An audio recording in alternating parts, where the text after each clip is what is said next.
මේ පැලට බිරින්දෑව ගෙනියන්න බෑ. සර්පයන්ගෙන් රකින්න ඕනේ. මදුරුවන්ගෙන් රකින්න ඕනේ.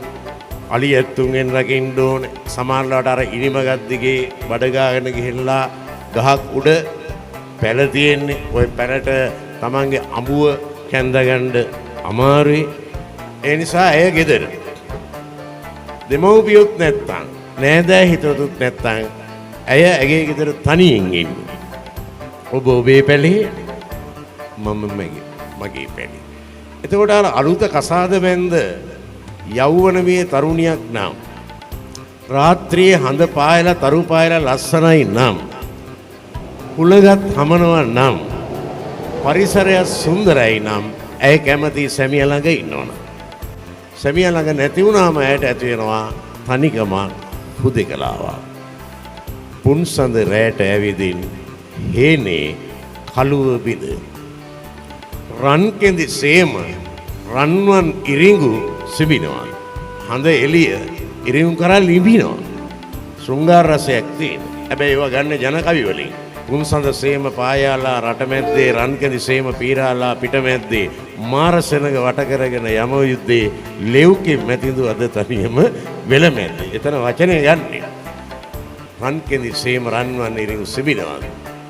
දැන් ඇයට යන්න හිතයි අර සතා සර්පයා මැද්දෙන් පැලගාවට. බෑ. තුන්යම හීන දැක දැක මොටදැයි ගෙදර ඉඳ අවට පරිසරය තුලින් ඈ තුල ඇතිවෙන්නේ සරාගික හැඟීම්.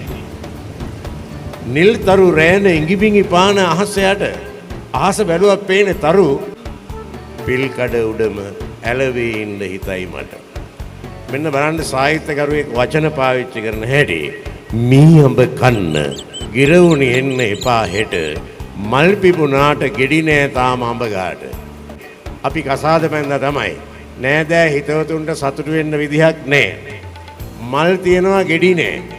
ගෙඩි හැදෙන්න බෑනේ. ඉස්සර ජන කවියක් තියෙනවා දුන්න දුනුගමුවේ ඊතල කිතල ගමුවේ රාළ මේ ගමුවේ මුවෙක් ඇඬුවයි සබරගම. දැන් දුන්න කොහෙද? දුනුගමුවේ. ඊතල කොහෙද? කිතල ගමුවේ. විදින්න දන්න රාළ කොහෙද? මේ ගමුවේ. මුවා කොහෙද? සබරගම. සබරගම. දැන් ඔය මුවාට විදින්න පුළුවන්ද?